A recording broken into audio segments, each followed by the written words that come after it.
Hola, ¿qué tal? ¿Cómo estáis? Bienvenidos a Multiverso True Freshman. Como veis, yo soy Adri Fraguas, vuestro True Freshman. Como veis, tenemos nuevos colores, todo ya acorde con el logo, gracias a Aitor, a David, a todos los que hacéis posible que sea todo tan bonito. Y a mi lado está Alberto Prieto, @Alberto Prieto _. ¿Qué tal, tío? ¿Cómo estás? Pues muy bien, encantado. Yo me encanta esto de poder charlar con jugadores bueno, he tenido la posibilidad de que me invitaras y yo estoy aquí para echar una mano con lo que sea.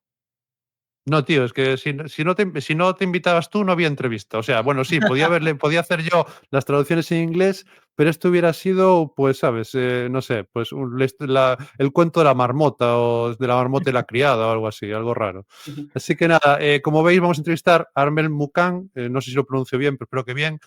Defensive Tackle de Notre Dame Fighting Iris. O sea, acabamos de hacer entrevistas, esto estamos grabándolo después, hemos hablado del playoff, hemos hablado del Nati, hemos hablado de unas cosas que yo ahora mismo tengo aún como la piel de gallina. O sea, Sí. entonces, ¿qué te parece, Alberto? Damos al paso de la entrevista y nos vemos ahora un poco para racionar de lo que hemos visto. Dale ya de ya que la gente irá caliente para ver ya la entrevista. Pues vamos a ver este chico que es una pasada de entrevista.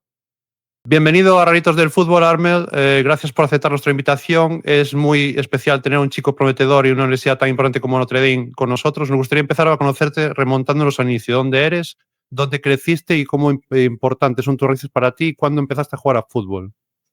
Welcome to Raritos del Fútbol, Armel. Thank you for accepting our invitation.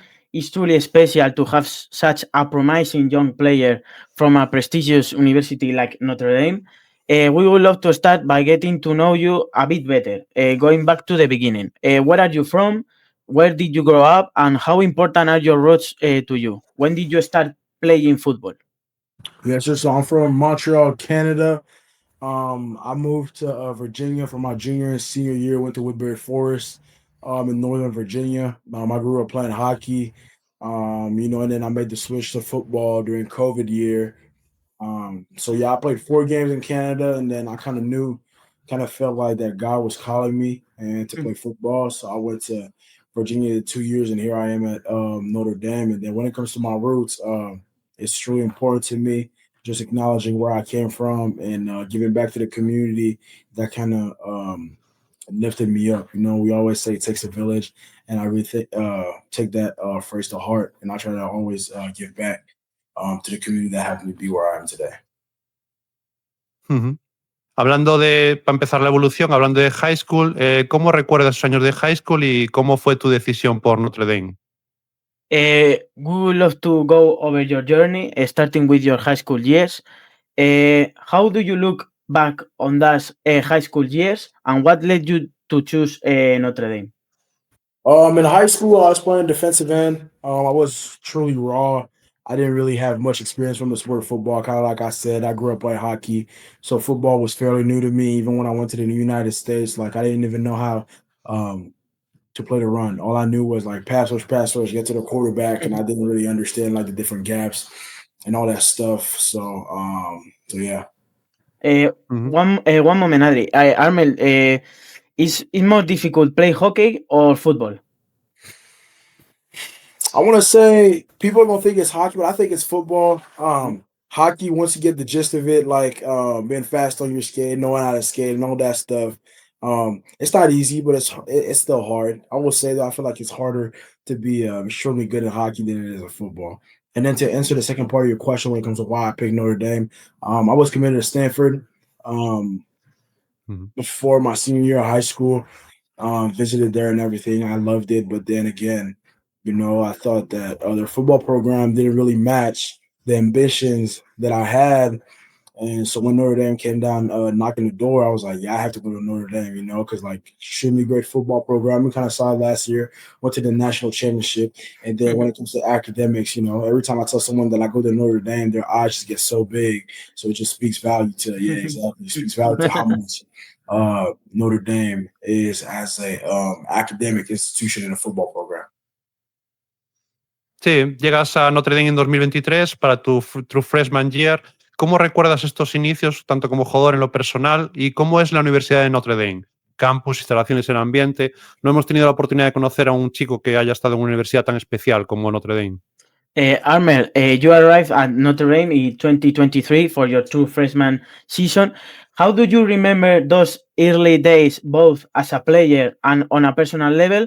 And what is Notre Dame like as a university? The campus, the facilities, the atmospheres? Yeah, so as a player, I'll say it was really hard for me my freshman year. Kind of like I said, I played defensive end in high school. I was 250 pounds.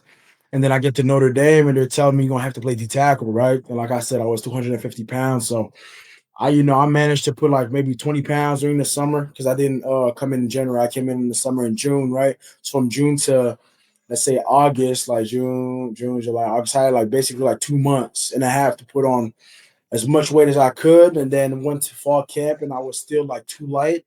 I was getting tossed around, couldn't stay in my gap. I wasn't strong enough at the point of attack because of my weight and everything. So I'd say like it was a pretty hard transition on the football side. And then when it comes to academics, I come from a really good high school, a prep school in Woodbury Forest, which was the curriculum was extremely rigorous.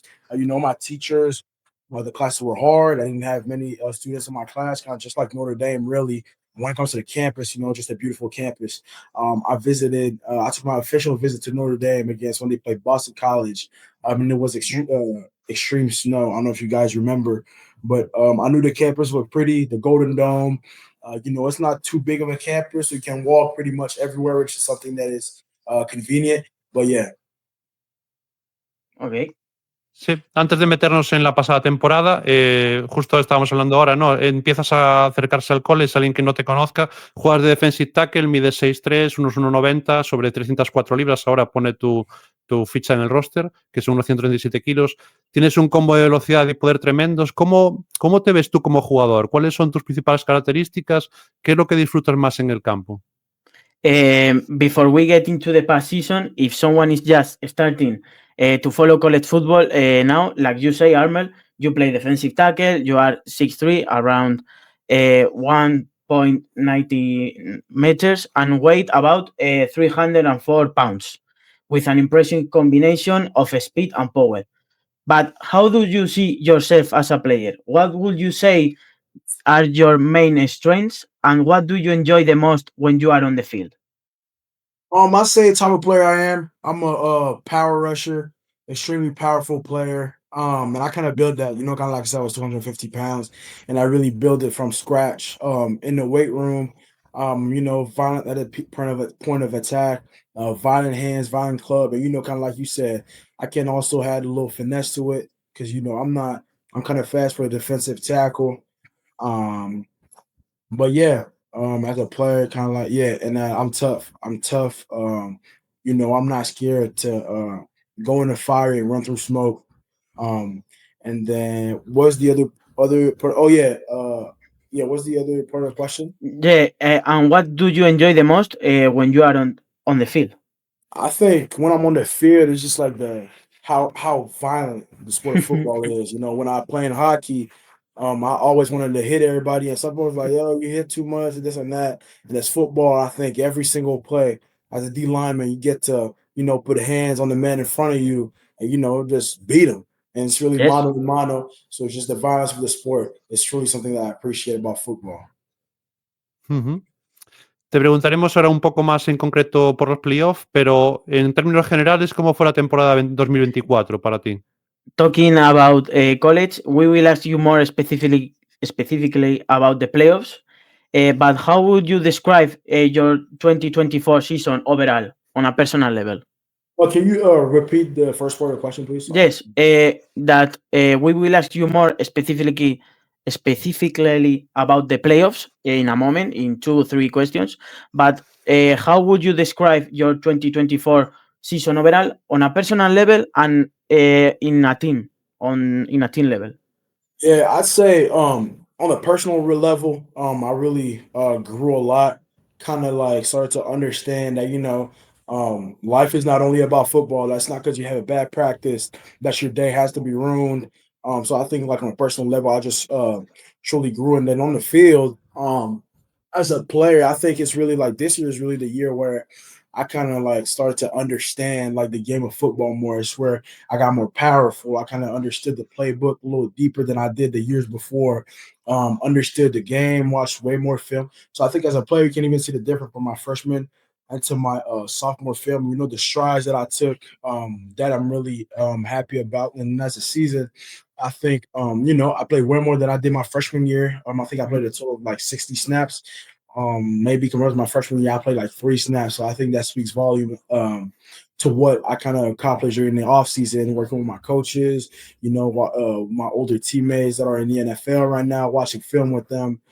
But yeah, I'm excited to see what the season has in store for me. But yeah, overall, I'm really happy with how the 2024 season went. Uh-huh.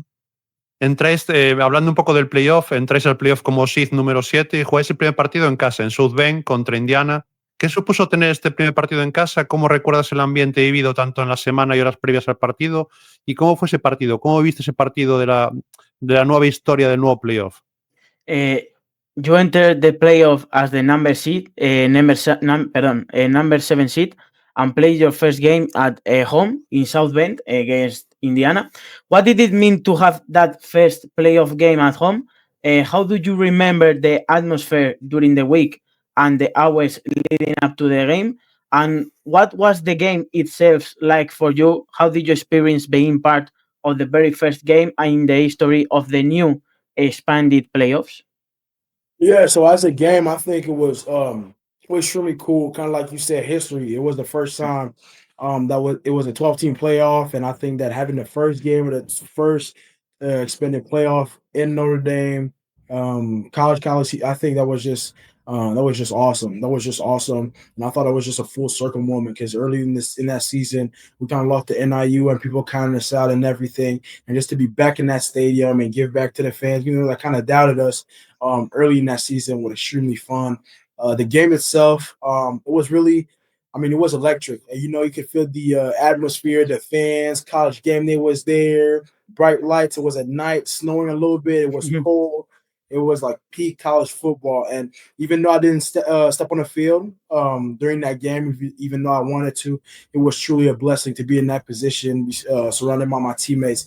And, at the end of the day, getting the dub. But it was truly a one-on-one experience. Armel, you like the new format of playoffs, the new expanded playoffs? Yes, sir. Of course I do. I think kind of like, you see us this year. We lost to NIU. A lot of times like, oh, they were not good. And if we were in that 4 teams playoff, we would have not been in the playoff. So I think like this kind of shows that in a 12-team playoff, it's not because you lose one game that you're not going to win the national championship. Look at Ohio State. They lost to Michigan. It was a 14 playoff. They wouldn't be there. We wouldn't be there. So the 2 finalists basically would have been out of the playoffs, which I think is not fair. But now I'm really content with that expansion. I think it's doing good to college football. Okay.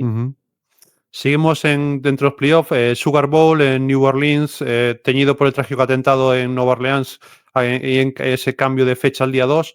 Cuéntanos un poco cómo visteis todo lo ocurrido antes del partido y ya en el campo. Un statement increíble contra Georgia, esa defensa aportando en Special Teams. ¿Cómo viste esa experiencia completa antes, durante y después del partido? Continue talking about the experience of the playoffs. The Sugar Bowl in New Orleans was marked by the tragic attack in the city, and the game was rescheduling. Can you tell us a bit about how you and the team experienced everything that happened leading up to the game? And once on the field, it was an incredible statement by your defense, and you also made key contributions on the special teams. How did you live throughout that entire experience before, during, and after the game? Yeah, so obviously, what happened the day before the game that was extremely unfortunate. We didn't have any idea of it. Like I woke up in the morning, so when someone texted me like, "Are you okay?" And I was kind of confused on what they were talking about. It's kind of when I went on Twitter and kind of learned about the events that happened. But as a team, we kind of knew that the game was going to get reported. We didn't. I say we kind of knew. We didn't really know what was going to happen, but all I knew was we were locked in. Whether the game was going to be on that day, the day before, and the week after, we were locked in. And I think no matter what time the game was going to be played at, that we're going to be locked in. It was kind of showed it on the field. On the field, we were more prepared. We're violent. We didn't skip a beat. And our strength staff, they're really good. Our coaches are really good. And they got us right. We did a little bit of conditioning. As soon as we learned that the game was canceled, we had a team meeting. So it was great. And then when it came to game day, everybody was like, "Bad boy Georgia." Everybody doubted us. They didn't think that we're gonna beat them, and then we did. I think we're more physical, we're faster, we're bigger. Like it was a statement, kind of like you said, by the defense, that the type of ball that as a team we're able to play. And I think after that game, a lot of people started to be like, okay, Notre Dame, all right, they're legit. But like to us, that wasn't no surprise. Like we knew what we're capable of. We've been through the dog days during fall camp. We were all together during when we lost to NIU and when the whole college football world was kind of clowning us when we're the laughing stock of college football. So now it was a great feeling to finally put on the field and show like the whole world of what we're made of, and to beat the Georgia Bulldogs by a pretty large margin. Uh-huh. El siguiente partido os lleva al Hard Rock Stadium en Miami para enfrentaros a Penn State con la final del Nati como premio. Un partido muy ajustado que ganáis en una segunda parte impresionante. Vuelves a formar parte de unos equipos especiales que están sobresalientes en el partido. ¿Cómo recuerdas el partido y todo lo vivido en Miami, hora previas, partido y postpartido? The next game took you to Hard Rock Stadium in Miami to face Penn State with a spot in the national championship on the line. It was a tightly contested game that you won with a strong second half. Once again, you were part of a special teams which played a standout role in the victory. Armel, how do you remember that game and everything surrounding it, the days and hours leading up to it, the game itself and the post-game experience in Miami? Yeah, so I think kind of like I said, after beating Georgia, we're juiced up, but we had that Michael Jordan mentality. We're like, job's not Wow. finished. We knew we still had some work to do. We knew Penn State was a great football team, great running backs, great tight end, a good old line. So we knew we had work to do, and it's kind of like that time of the season where people started to get banged up. It was a long season. We've been playing ball since the beginning of August all the way till January, I want to say the 10th. So, people were getting tired and everything, but we kind of knew like this is a once in a lifetime opportunity. We got to go out there. We got to go in Miami, and beat Penn State. During the game, it was a good game. Like once you get to that level in the playoffs, like competition is going to be high. The competition is going to be high. The games are going to be tight. If you look at Texas and Ohio State, ended up in the last minutes of the fourth quarter. And it was kind of the same. 50% for both teams. Exactly. 50. Exactly. So, it's 50-50 once you get to that competition. The smallest mistakes, they're going to come bite you in the butt later on. But no, I think as a team, we're composed. We knew we didn't play well in the first half. We went back in the locker room, kind of recouped, had a strong second half. And then our Christian Gray kind of, ended things with that with that pick at the end of the game. But it was really a good. We're all happy, and then kind of realized at the end of the game, then we're going to the national championship. Like we made it this far. It was awesome. And kind of like I said, we knew Ohio State again, a great football team, and that the job wasn't finished. The job wasn't finished. That even though everybody was hurting left and right and this and that, it didn't really matter in that moment because we knew that we had to go beat Ohio State. Uh-huh. Y después, 11 días después, llega la final en Atlanta, en Georgia. ¿Cómo recuerdas esos días de preparación, el viaje a Georgia, ¿no? Para jugar contra Ohio State? ¿Cómo el partido? ¿Cómo fue quedarse tan cerca del objetivo? ¿Cómo recuerdas todo? And then just 11 days later, the championship game in Georgia.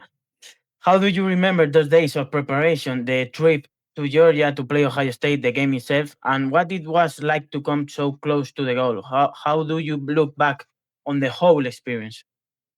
Yeah, I mean the days of preparation, we try to treat it like another game. We didn't want to make the game bigger than what it was, and not get the guys all, stressed up and not play our brand of ball. And I think we had a good week of preparation. Unfortunately, we didn't win the game, but kind of like I said, we made once you reach that level, national championship, the small mistakes, they're gonna hunt you for the rest of the game. And I think that's what happened. We made a couple mistakes that could have been avoided, which in the end cost us the game. But I think we had a good week of preparation. It just came down to executing. Like It was a good run, a great run. Yeah, it was. It was a good run.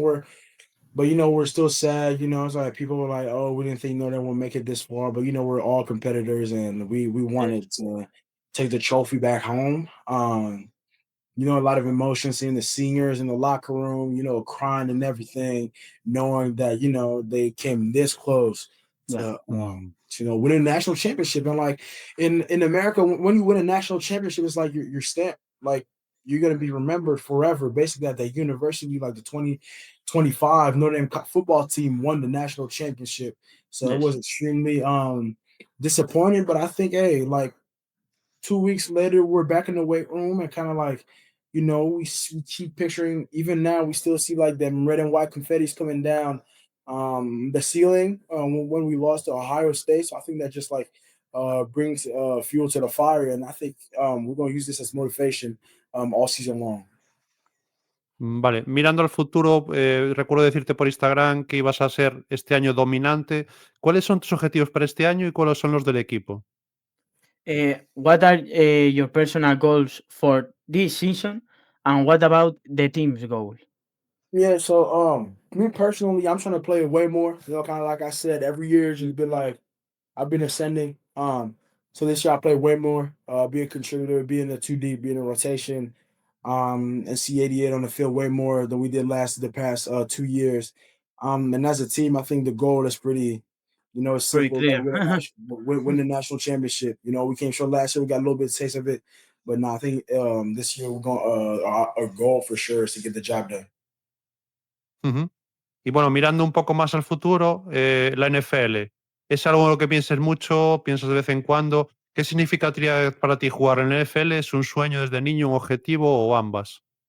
And then Armel, looking to the future, the NFL, the National Football League, is that something you think about often or just from time to time? And what would it mean to you to play in the NFL? Has it been a dream since you were a kid, a goal that you have been working toward, or maybe both? Of course, playing in the NFL, kind of like I said, playing hockey, my goal was to make the NHL, but now that I switched to football, of course I want to make it to the NFL. But I don't think about it, to be honest. Mhm. I just try to attack every day, take it day by day, do what I have to do, eat right, work out hard, recover like a pro and everything. And then I like my high school coach showed me like you walk like it, you talk like it, and next thing you know, you are it. So I think that's kind of like the mentality that I'm trying to live my life with. Every day I try to take on every day as if I was a pro, and then next thing you know, I'll be a pro. So I try not to think about it. I do think I have Mhm. the skills, I have the work ethic, and I have the brain, I have everything in order to make it to a league. But then at the end of the day, it's gonna come to if God wants me to do it, and if I get the opportunity to. So I'm not really worried about the NFL right now. I'm really much worried about how can I be better each and every day. Vale, vamos a hacer las final two questions para no pasar mucho del tiempo. Nos gustaría también conocerte un Armel, poco más. last two, only two questions more. Nos gustaría también conocerte un poco más fuera del campo. ¿Cuáles son tus aficiones en tu tiempo libre y cómo sería un día divertido para ti? We will also love to get to know you a bit more of the field. What are your hobbies in your free time, and what does a fun day look like for you? My hobbies off the field. I like watching Netflix. I play video games. Oh, I like what video games? Call What? of Duty. Call of Oh, Duty, NBA 2K. yes. Yeah, I like to play those with my friends. I'm actually waiting for GTA 6 to drop, but I'm not, I know about that game. It might drop in 10 years. We never know with them. But Yes. yeah, and then a fun day for me, I say wake up early, go work out, get a good workout in, get a good sweat in, get a good pump. After that, just like playing the game with my friends. And then later on, grab dinner with them, and then come back and just relax, get ready for the next day. I think that's an ideal day for me. Ujú. Vale, y para acabar, bueno, teníamos más preguntas, pero como esto se nos hace a corto, tenemos un tiempo limitado. ¿Cuál es tu mejor recuerdo hasta ahora en el fútbol y cuál es el más divertido? O algo que se pueda contar, alguna anécdota divertida. And the last question, Armel, what's your best memory so far in football? What's the funniest one? Something you can share, and maybe a funny story or moment that still makes you laugh. Let me think. My best. You said my best memory. I want to say my best memory was probably when I played my first snap of college football as a freshman. I'll never forget. It had been a long season. I was on scout team. I was getting. The guys were just better than me. Yeah, I'm gonna say how it is. The guys were better than me. And then my dad came to a game, the Wake Forest game, and then before the game, he asked me, "Are you gonna play today?" And I was like, "Yo, Dad, stop asking me that question. Like, I'm not playing today." And then when my coach finally put me in, and he kind of saw me, recorded the whole thing. Yeah, it was really a special moment. It was a special moment. And when it comes to um the funny moment, I can't even pinpoint one. I just think our brotherhood in the locker room, man, like it's just unmatched. We be on that ping pong table for hours, just competing against each other, talking trash and all that stuff. But now when it comes to like best memory at Notre Dame, I want to say like the lunch table, the ping pong table, even in the weight room, like we just have so much fun. While working hard, and I think that's what makes the beauty of Notre Dame. Armel, and the last one. What it means to you, Marcus Freeman, like on the field and off the field. And last year, Al Golden was in charge of the defense. What did Golden do to make last year's defense so good? And what can we expect this year for Notre Dame defense with Chris Ash, the new defensive coordinator? When it comes to Marcus Freeman, I think he's a great guy. Yeah, I don't have much to say about Coach Freeman. He's an extremely great head coach, but he's even a better person. He's close to his players. Every time he sees me, he's gonna dap me up, ask me how I'm doing and everything. I feel like sometimes coaches like it be like just the relationship be transactional, and I think with Coach Freeman, that's not the case at all, which is extremely good. And I really think the program is in good hands with him at Yes. the helm of the boat. When it comes to Coach Golden, I think there was no secret sauce. We didn't change the playbook, but when you have the same guys working the same defense for 2 to 3 years, it just makes a difference. Because every single like DC in college football is good, but it just comes down to who's gonna execute that playbook and who's going to do it fast. And I think that's exactly what we did last year. The guys were flying around. We understood. We picked up his brain and kind of understood what he wanted us to do as a defense. And I think it paid dividends. If you look at the film, we're just faster. We're faster. Yes. We're flying around. We know what we're doing. We don't have many mistakes. So I think this really was the difference this year. Like I said, no secret sauce was the same exact playbook from the 2 years before, but it's just like the players being more comfortable in that playbook. And then when it comes to Chris Ash, great DC, even a better person again.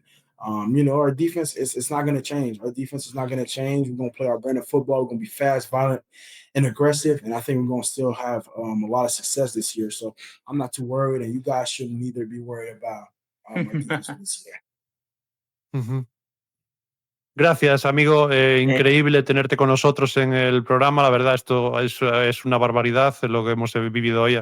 Te damos muchas gracias de aquí, te vamos a apoyar, seguir mucho desde España y tienes aquí ya 2 fans. Ojalá verte pronto en España. Ven a España. Thank you very much, Armel. It has been a pleasure to have you with us, and we are grateful for your time. We will follow your career closely from Spain and support you every step of the way. It was a real pleasure talking with you, and you have 2 fans here in Spain.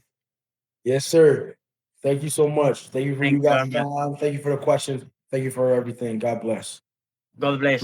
Thank you, bro. Thank you. Bye. Pues esto fue todo, tío. O sea, yo estoy flipando, tío. ¿Qué te ha parecido, Alberto? Este chico a mí me ha conquistado. Qué forma de expresarse, que a mí me ha molado mucho la entrevista. Nos hagan al corazón. Cabe decir que, como le hemos dicho, estamos muy agradecidos de poder hablar con él. Un jugador de Notre Dame, un jugador subcampeón del Nati, un jugador que tuvo importancia y relevancia en esos special teams que tanto fueron determinantes con Notre Dame, pero hemos hablado de tantas cosas, de tantos temas interesantes. Me encanta sobre todo cómo nos ha explicado la experiencia de los playoffs partido a partido, dando detallitos de cada partido, de lo que pasaba por su mente. También me ha gustado mucho, bueno, pues los inicios, que estuvo en hockey, que empezó Sí, con sí, sí. hockey y de repente pues como que el fútbol y se cambió al fútbol, entonces nada, y luego también quedarme sobre todo con una parte que me gusta mucho, el cómo habla de su head coach. Qué importante es para ellos Marcus Freeman. Nosotros somos soldados de Marcus Freeman y somos fans absolutos de Marcus Freeman. Y luego también cómo habla de la situación, ¿no?, del nuevo defensive coordinator con la marcha de Golden y con la nueva entrada de Ash. Entonces, nada, me parece top, top.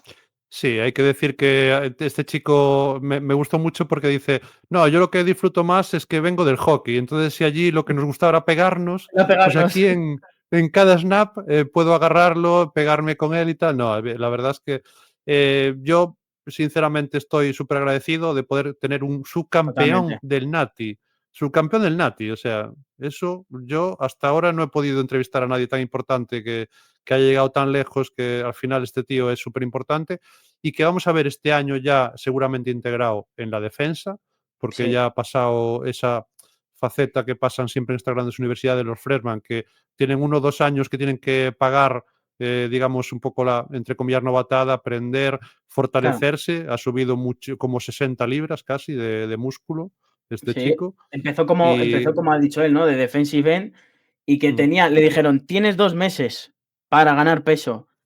Porque le dijeron que se veía ligerito. Pasó 2 meses y aún así todavía se veía ligerito. O sea, nada, una locura. ligerito, tío. Si lo vemos de freshman estaba más fuerte que el vinagre, pero estaba ligerito para Notre Dame. Pero bueno, Sí, nada, tío, yo te agradezco mucho que hayas venido a estar aquí. La verdad es que nada, me un lo pasé de placer. puta madre. El feedback, el swap de la entrevista ha sido muy chulo. Él estaba muy, muy Ha tal. estado muy cómodo, nos ha dado las gracias, se le ha visto respondiendo bien y yo me quedo con eso, ¿no?, con la despedida, de que incluso ellos, porque somos un medio español, o sea, no somos un medio local de Estados Unidos, somos un medio español que le ha hecho una entrevista y no sé, el chaval podría decir, bueno, es de España, pero qué va, estos jugadores se lo toman como si fuese un medio local de allí y te dan las gracias y para ellos están encantados. Entonces, si a ellos les hace ilusión, Adri, a nosotros pues estamos Sí, no, y voy a en una contar movie, en una movie. una pequeña interioridad, que es que, bueno, esto se empezó a grabar como a las 11 de la noche, entonces, claro, él tenía como cosas que hacer, él está en esta semana está entrenando en la Claro. universidad, y Ujú. entonces le habíamos dicho, si quieres empezar un poco antes y tal, y entonces me dijo, sí, sí, casi acabo, así, bueno, pues sigue haciendo su día y tal. Y entonces un poco antes nos avisó, oye, que estoy aún en las facilities de Notre Dame, que al final quedamos a las 5 horario del este y tal,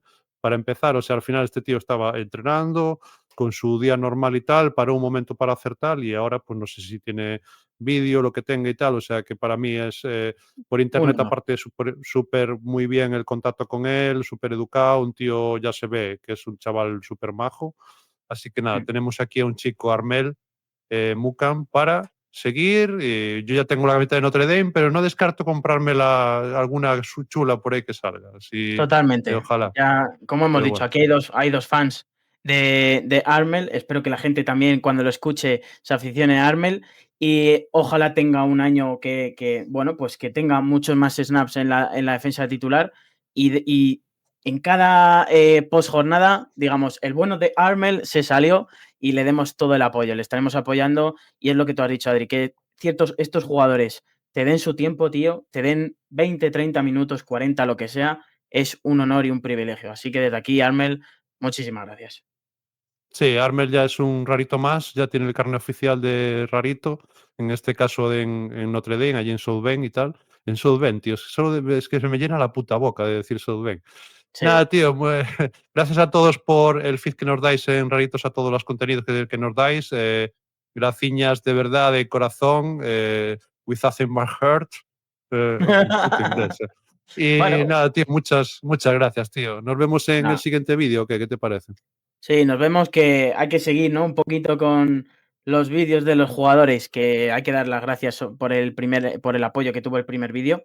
y que compren un bloc de notas, una agenda con muchas hojas, porque todavía quedan conferencias y vamos a decir muchos más jugadores. Sí, esto, como estáis viendo, lo estamos grabando después del primer vídeo.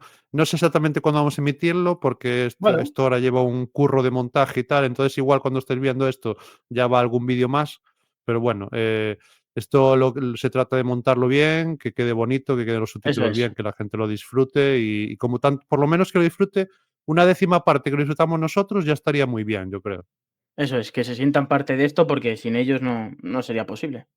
No, no tendría sentido. Así que nada, gracias a todos. Danos un like, suscribiros, danos algún comentario, seguirnos, ya sabéis, por todos lados menos en la calle. Así que nada, nos vemos en el siguiente. Chao, chao, chao. Chao, chao.